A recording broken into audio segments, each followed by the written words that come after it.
Good morning. My name is Sergeant Jeremy Piers, Public Information Officer for the Indiana State Police Lafayette Post.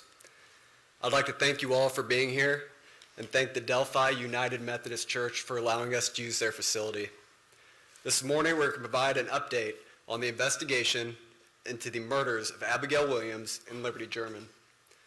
Before we get started, I'm going to introduce to you our speakers, Superintendent of the Indiana State Police, Doug Carter, the Carroll County Sheriff, Tobe Lesenby, and the Carroll County Prosecutor, Nick McClelland. I'd like to remind everyone that this continues to be an active and ongoing investigation. At the conclusion of this press conference, we are going to answer a limited amount of questions out of respect to the investigation and the process that will follow today. We will not discuss evidence that is related to this investigation. On behalf of the Delphi Double Homicide Task Force, thank you all for your continued support. I would now like to introduce to you our first speaker, Superintendent of the Indiana State Police, Doug Carter.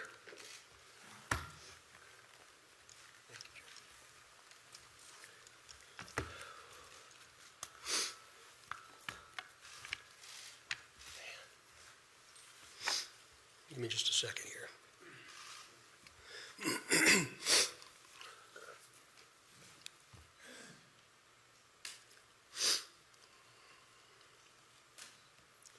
Seldom do I have prepared remarks, but today is different because I do not want there to be any confusion or ambiguity with what I will say.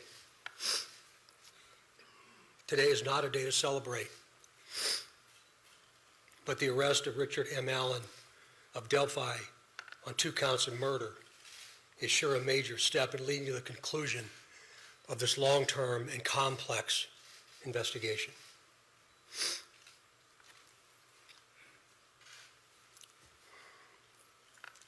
First, I'd like to speak directly to Anna, Mike, Becky, Kelsey, your extended families,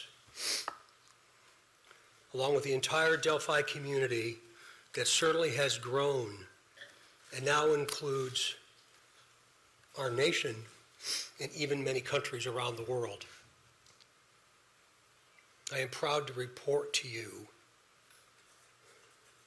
that today, actually last Friday, was the day, and an arrest has been made.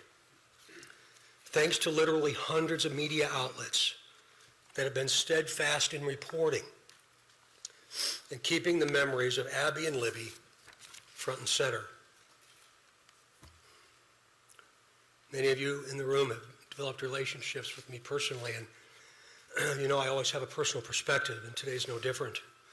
But from a very personal perspective, you all have provided inspiration and support, even while oftentimes frustrated with us and me.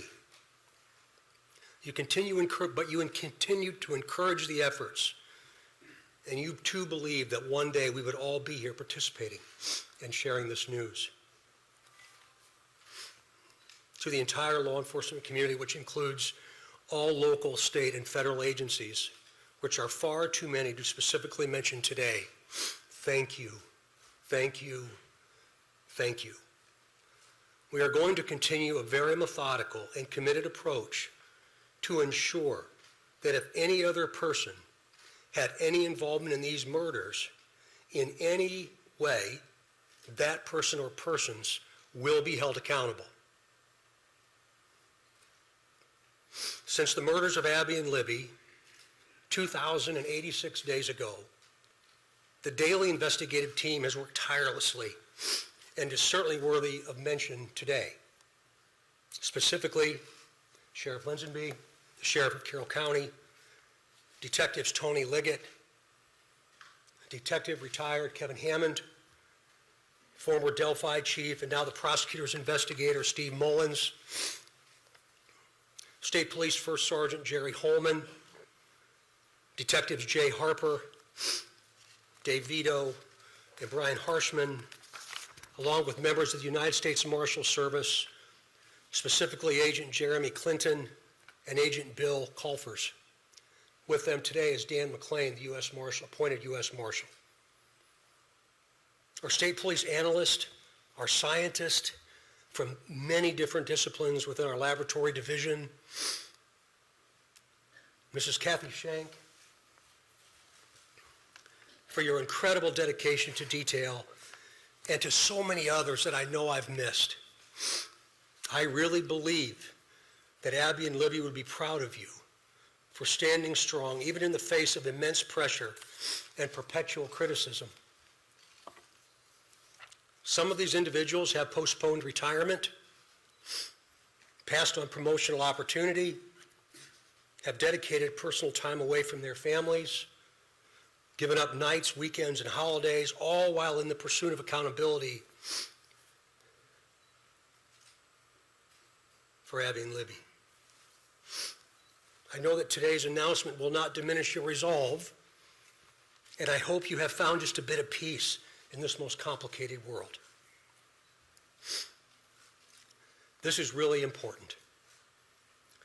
While I know you are all expecting final details today concerning this arrest, today is not that day. Today is not that day. This investigation is far from complete, and we will not jeopardize its integrity by releasing or discussing documents or information before the appropriate time. Prosecutor Nick McClellan, of course, will share additional information about what we can and cannot say, and also explain to you why the probable cause affidavit is temporarily sealed by the court and not available. And by the way, he has been a tremendous asset to this team. I'm yet again asking you for your patience and please your understanding while our system of due process works. Also remember that all persons arrested are presumed innocent. All persons arrested are presumed innocent. You all will have an innate desire to subjectively interpret and then report what you think. We in the law enforcement realm cannot, and you should never allow us to, talk about what we think concerning facts, but rather discuss and share at the right time what it is we know. The time will come when additional details can be released. But again, today is not that day. It's about Abby and Libby, their families, and this community, this nation, and even our planet. The prosecutor has been very clear with law enforcement about what his expectations are, about what can and cannot be released, shared, or discussed. So we will, of course, comply. If you choose to be critical of our silence, be critical of me, not the front line. These are the folks that have committed their entire lives to a successful conclusion. In other words, a guilty verdict.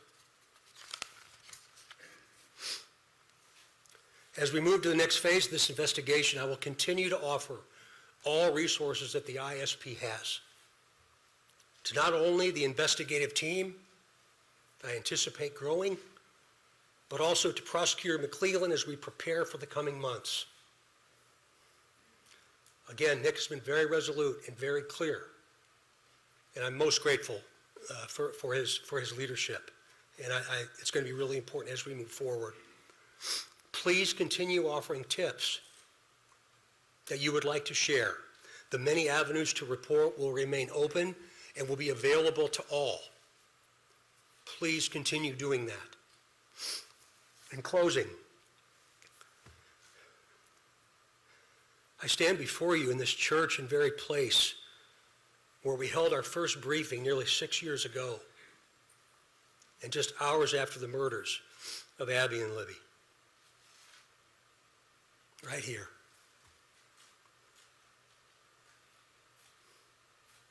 Pulling in today, I wasn't really sure what emotion I would experience. but peace came over me. And I didn't expect that to happen. And I hope all of you, with all the different responsibilities you have from around the planet today, have felt some of that as well. But remember, we're not done. I think what we all have experienced proves that together there's nothing we cannot do. But more importantly, giving of ourselves, all of us,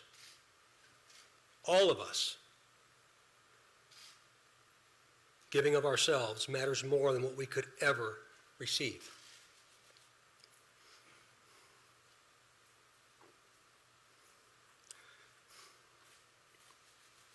Abby and Libby, though in death, have had a profound effect on so many of us, on how we live,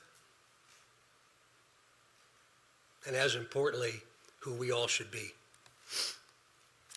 I would now like to introduce to you my friend and the Carroll County Sheriff, Tom Ledsaby, for his remarks. Sheriff.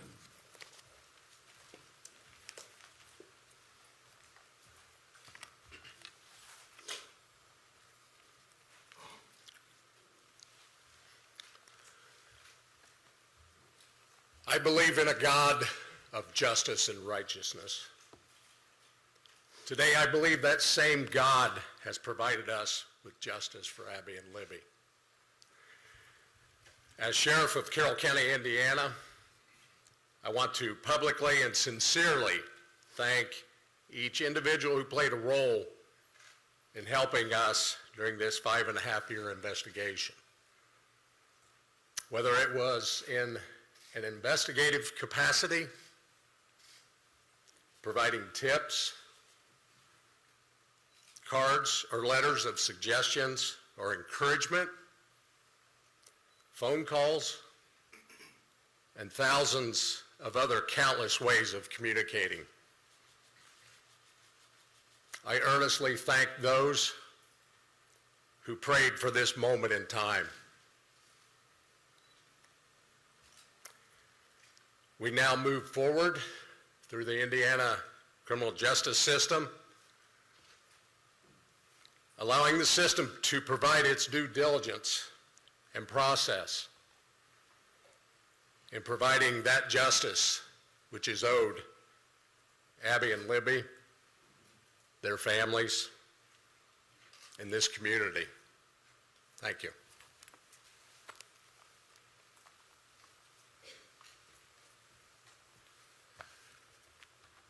Welcome, everybody. My name is Nicholas McClellan. I'm the Carroll County Prosecutor, and before we get started, I want to reiterate some of the things that Sheriff Lesenby and Superintendent Carter stated. I first want to thank both of them. They've been a great support to my office throughout this investigation. They've always been there for a phone call and always been willing to help a hand or a line of assistance to me and my office during this investigation. I want to thank the team behind me. This is the Homicide Task Force team that we've put together. Thank them and thank their families for being so understanding for the many nights they've worked away from their families, away from their children. There are many dates in a lifetime that you're going to remember. The date your children are born, the date you're married, the date you buy a first house, the date Abby and Libby went missing. One of those dates was last Friday, October 28, 2022. At that time, we had gathered evidence to formulate a PC that we submitted to the court, and the judge did find probable cause for an arrest of Richard Allen. He's been charged with 2 counts of murder for the murder of Abigail Williams and Liberty German. This investigation is still keeping the tip line open, the tip email open. We encourage everybody to continue to call in tips, not only about Richard Allen, but about any other person that you may have. For that reason and for the nature of this case, the probable cause and the charging information has been sealed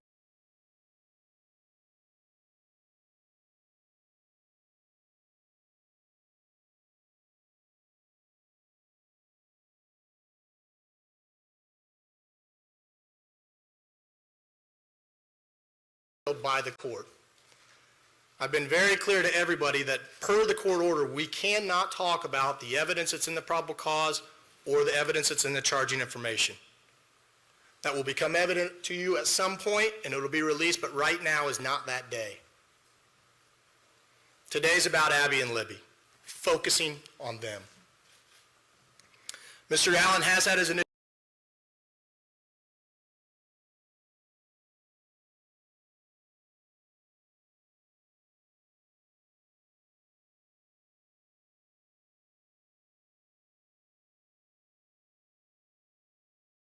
hearing. He's entered a preliminary plea of not guilty. The matter's been set for a pretrial on January 13th at 9 a.m., 2023, and a trial date of March 20th, 2023 at 9 a.m. He is presumed innocent. We will have an opportunity and day in court when we can present the evidence that we have against him. But until that day, he is presumed innocent. I want to open it up to a few limited questions from the audience. But again, keep in mind, we are not going to talk about the evidence that we have in this case or about the charging information. We cannot. Those things have been sealed by the court.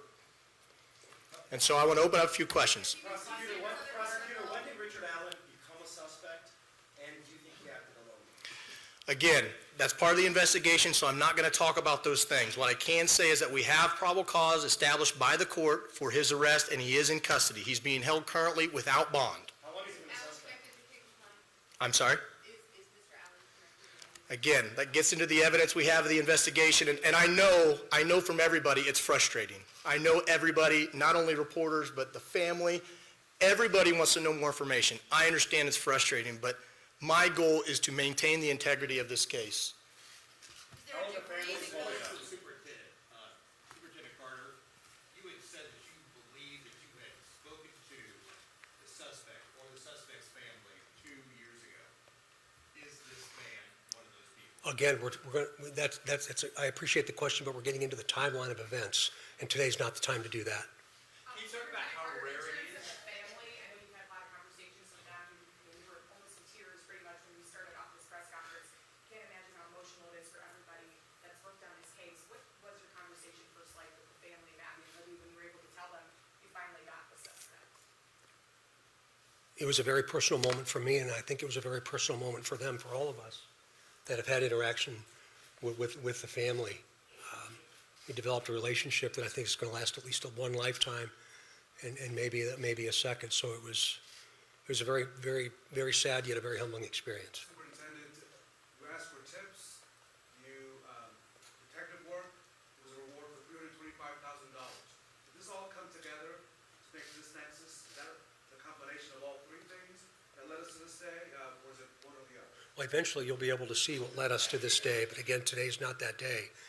To include the reward, you mentioned that, Raphael, about the reward itself, and again, very premature for us to talk about that. There's still a tremendous amount of work to do. What would you say that Abby and Libby have taught you in depth that we can remain to continue on with and on?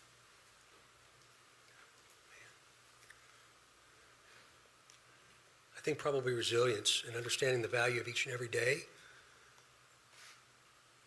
That today was the day, but I didn't anticipate they ever thought today would be their day. And I feel like I've known them for a long time.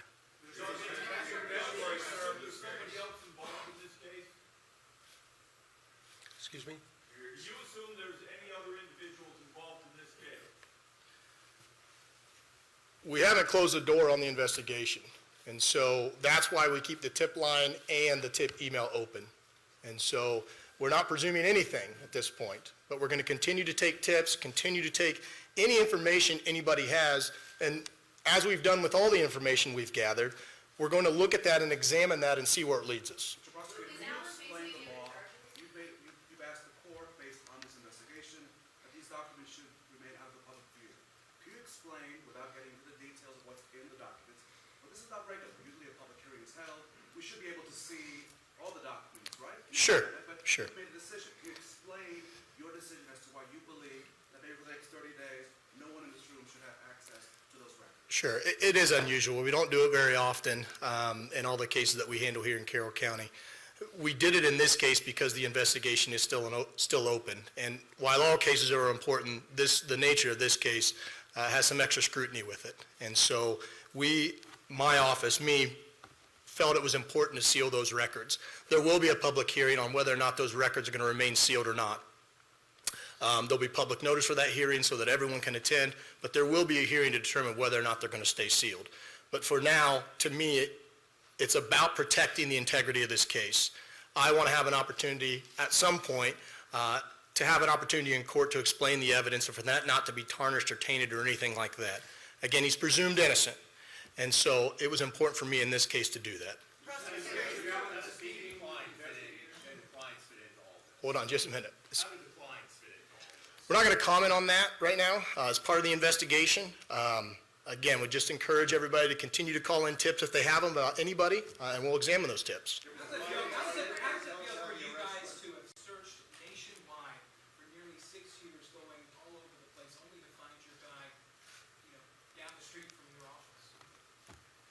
That's a hard question to answer. It's a mixed emotions. I've been watching the news all weekend like everybody else has, and I think a lot of the members of the public said it right. It's bittersweet. It's a step in the right direction. It's concerning that he's a local guy. So I think just different emotions. Again, this is a step in the right direction. This is the first step into getting into court and having a trial. And so.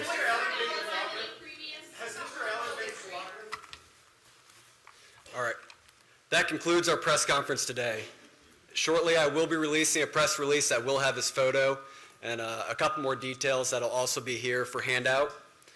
That'll also be on the Indiana State Police Lafayette Post Facebook page. Right after this press conference, I'm going to send it out. There's also hard documents in the back. Thank you all for taking the time to be here today, and be safe as you travel home.